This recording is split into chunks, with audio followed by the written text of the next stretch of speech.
Hello everyone, welcome to my channel. আমি একটা নতুন পদ্ধতিতে ভাত রান্না করব। হাঁড়িতে কালি যাতে না লাগে তার একটা সিস্টেম তোমরা সবাই দেখে নাও। প্রথমে হাঁড়ির পিছনে এইভাবে তেল লাগিয়ে নেবে, তারপর এই ক্যারি ব্যাগটাকে এইভাবে হাঁড়িকে কভার করে দিতে হবে। হাঁড়িতে তো যাই না।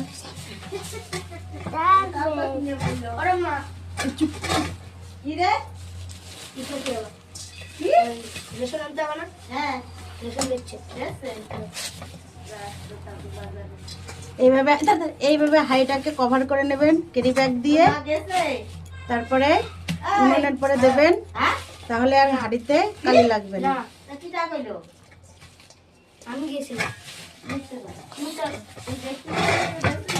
হ্যাঁ, এবার অফ করে দাও,